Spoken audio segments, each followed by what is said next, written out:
Buenas tardes, profe. El día de hoy vamos a hablar un poco acerca de lo que es la histología renal. Mi grupo está conformado por mi persona Alejandra Insuasti, por Sebastián Sepúlveda y por Luis Gelpud.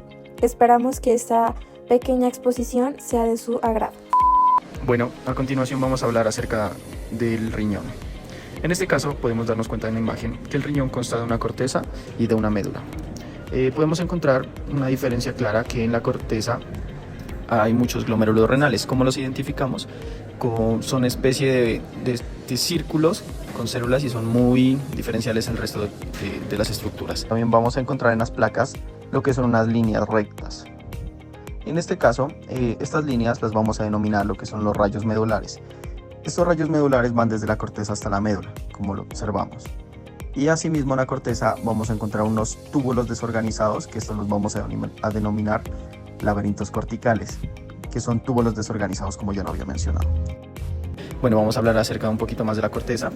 En la corteza podemos ver ya lo que les decía de este glomérulo renal. Y este glomérulo renal consta de una cápsula de Bowman, consta de un espacio urinario, que lo podemos observar. El espacio urinario es el que se encuentra alrededor de un espacio blanco y la cápsula es la que se encuentra encima de este, como lo podemos ver en la imagen. También podemos decir que hay dos polos, un polo vascular y un polo urinario. En el polo vascular es muy fácil identificarlo porque podemos darnos cuenta que son unas células las cuales están, se puede ver que no hay espacio en blanco, es como que delimita esta partecita. Y el polo urinario es el otro, como dice su nombre, el otro polo contrario. Y también vamos a hablar acerca de las células que podemos encontrar en este glomérulo. En este glomérulo pues podemos identificarlas un poquito más, lo que son las células mesangiales. En este caso son las que pues no se las puede identificar muy bien, pero lo que sí podemos identificar son los podocitos. En este caso son las que tienen ese núcleo muy pronunciado y muy oscuro. También podemos decir estas que son muy características porque tienen sus pedicelos, que son como unos pies, los cuales se adhieren a otras células. También en la periferia podemos encontrar por el espacio urinario lo que son las células endoteliales. Y se me olvidaba decirles también que las mesangiales dan una estructura, dan lo que son las estructuras a estas células, lo que es este glomérulo renal. También podemos decir que en la médula podemos encontrar lo que son más que todos los túbulos colectores y las asas de Henle. Y en este momento vamos a hablar acerca de la médula. Bueno, en la médula, ¿qué podemos encontrar? Como observamos en la imagen, aquí hay lo que son asas de Henle y túbulos colectores. ¿Cómo podemos diferenciar un túbulo colector de una asa de Henle? Bueno, es muy fácil, ya que el túbulo colector cuenta con células centradas y las cuales son mayores que las asas de Henle y son un túbulo más grueso que las asas de Henle.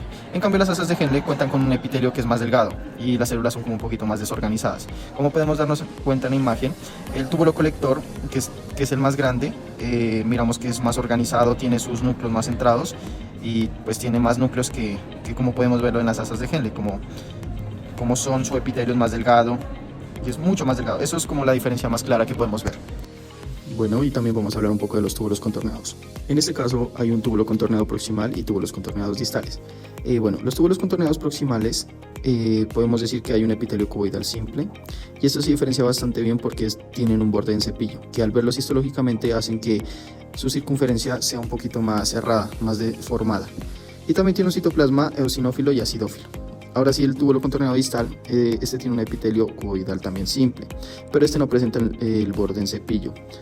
Por eso podemos darnos cuenta que este túbulo es muy fácil de observarlo y de identificarlo. ¿Por qué? Porque su circunferencia es más ovalada y no es tan deforme como lo es el túbulo contorneado proximal. Bueno, a continuación vamos a explicar la nefrona. Como ya sabemos, la nefrona contiene muchas partes, algunas en la corteza y otras en la médula. Comenzando por la corteza, vamos a encontrar el glomérulo, la cápsula de Bowman, que está recubriendo el glomérulo. También tenemos un polo urinario, en el cual está el túbulo contorneado proximal. También al contrario tenemos un túbulo contorneado distal. Y aquí va a estar el polo vascular. Bueno, aquí vamos a encontrar el aparato yuxtaglomerular, que está la mácula densa, con las células de la mácula densa. También vamos a encontrar en el polo vascular una arteriola eferente y una arteriola aferente. Continuando con la médula, aquí vamos a encontrar el asa de Henle. Alrededor de esta vamos a encontrar una red de capilares que la rodean. También el túbulo colector, que la función principal es llevar la orina hacia la pelvis renal. También una vena renal. Para dar una explicación más concreta sobre lo que sucede sobre la filtración, podemos decir que en el glomérulo principalmente se va a filtrar la sangre. Posterior a esto, vamos a encontrar que en el túbulo colector se va a filtrar las sustancias nutritivas, agua, y así sucesivamente vamos a hacer que los desechos sean eliminados. Y esto va a ser una serie de pasos. Bueno, la siguiente placa vamos a explicar sobre el uréter. Para dar un comienzo, podemos deducir que la parte interna, la parte de color blanco, es la luz del uréter. Luego de esto, la parte más morada, que está alrededor de la luz, se puede evidenciar que es el urotelio. Este posee un epitelio transicional. Bueno, luego de esto, alrededor del urotelio podemos decir que está la lámina propia, que está pegada al urotelio en su forma basal. Luego de esto, comenzamos a explicar las capas musculares que posee el urotelio. Principalmente tiene su capa longitudinal interna, que está más pegada a la lámina propia. Luego de esto tenemos la circular externa. Bueno, para concluir, podemos explicar que en la parte más externa de la placa histológica vista previamente tenemos la túnica adventicia. Esta posee principalmente tejido conectivo y varios vasos sanguíneos dentro de ella. También podemos decir que la capa muscular es de músculo liso. Y dentro del epitelio transicional, ya visto anteriormente, denominado el urotelio, tenemos una túnica mucosa. Por último, vamos a hablar de una de las estructuras más importantes que hacen parte de nuestro sistema renal, el cual es la vejiga, ya que debido a esta estructura o a este órgano, nosotros podemos eliminar la orina hacia el exterior. Hablando de la parte histológica, podemos ver que todo va a iniciar con una capa que se conoce como el urotelio, siendo tanto la vejiga como los uréteres y como la uretra caracterizados por tener epitelio transicional. Seguido de esta vamos a encontrar la lámina propia, y el espacio que hay entre el urotelio, lámina propia y la capa ya muscular se le va a conocer como túnica mucosa. Hablando ya un poco más de las capas musculares, podemos decir que vamos a encontrar tres.